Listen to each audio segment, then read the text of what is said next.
जिंदगी मानो थम सी गई और चंद लम्हों में ही सारा गुजरात नफरत और हिंसा की आग में जलने लगा। यहाँ हुए दंगों ने इंसानियत को एक अंधकार में धकेल दिया। मजहब के नाम पर नरोदा पाटिया कस्बे में आपसी प्रेम और भाईचारे को एक ही रात में लहूलुहान कर दिया गया। कई लोगों को बड़ी ही निर्ममता से मौत के घाट उतार दिया गया।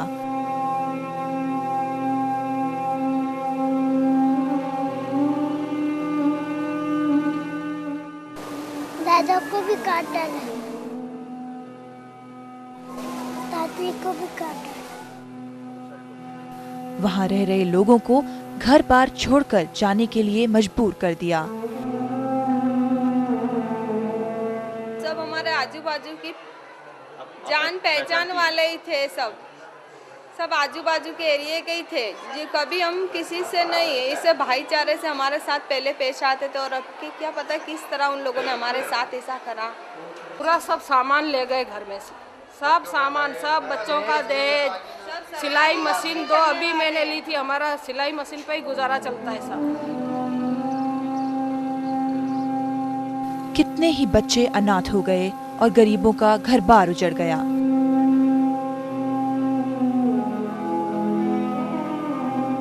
घर में कुछ भी नहीं बचा है, घर भी लूट लिया और घर में कमाने वाले थे उनको भी सबको मार डाले और जला दिए।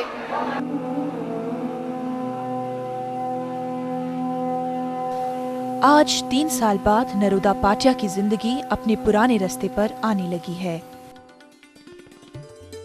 दंगों के जख्म गहरे हैं, लेकिन इंसानियत का अपना असर है। नफरत की दीवार टूट चुकी है। रोजी रोटी की तलाश और जिंदगी जीने की जद्दोजहद फिर से शुरू है। हम शांति से यहाँ रह रहे, अभी कोई जात की तकलीफ नहीं है हमको।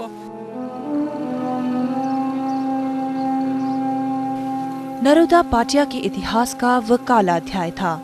चारों तरफ दर्द से चीखते चिल्लाते बेसुध भागते हुए लोग। भय इतना कि हर कोई सोचने पर मजबूर कि हो ना हो अब की मेरी बारी है। हमारे सामने जलाया हमारे बच्चों को, पड़ोसियों के बच्चों को। इन दंगों के समय बेघर हुए लोग अपने घरों को छोड़कर राहत शिविरों में चले गए। इनमें से कुछ लोगों को सरकारी मदद के तौर पर एक घर मिला। इन सब के बावजूद लोग नरोदा पाटिया के अपने पुराने घरों में लौट जाना चाहते हैं, लेकिन कुछ के मन में अभी भी भय बना हुआ है। इसके लिए इन्हें कई समस्याओं का सामना भी करना पड़ रहा है। मैं यहाँ रह रहा हूँ आज 3 साल से, और 3 साल से मेरा कोई नौकरी धंधा के कुछ है नहीं, जिससे अब नरोदा पाटिया अगर मैं जाता हूँ नौकरी धंधे के लिए तो हमारे जो वेटर जो हमने नाम दिए, भवानी सिंह है, गुड्डू छारा है, तो उनके डर के मारे हम वहाँ तक जा नहीं पाते। हमारा धंधा पानी नहीं है तो हम किस तरह गुजारा करेंगे। सब बैठे हमारे आदमी है ना सब, और हम पार्टी जाते तो हमको ना धमकियाँ मिलती है। और मैं भी गई थी तो मेरे पीछे ना भवानी की औरत ने आदमी लगा दिए थे। यहाँ के निवासियों के मन से ये भय यदि निकालना है तो तय करना होगा कि देश में फिर कहीं दंगे ना हों। नरोदा पाटिया में हिंदू और मुसलमान के नाम पर नफरत की कोई भावना नहीं। सब साथ साथ रह रहे हैं और एक दूसरे की हर संभव मदद भी कर रहे हैं। जिन लोगों ने यहाँ हुए दंगों में अपनों को खो दिया, वही लोग, वो चाहे किसी भी संप्रदाय के हों, आज सब कुछ भुलाकर एक दूसरों के घावों पर मरहम लगाने की कोशिश कर रहे हैं। इस जगह के ऊपर 15-14 साल से हम न्यूज़पेपर डाल रहे हैं, लेकिन इधर इतनी दंगा मुक्ति हुई तो भी हमें आने के लिए, पेपर डालने के लिए कोई भी इतराज नहीं हुआ।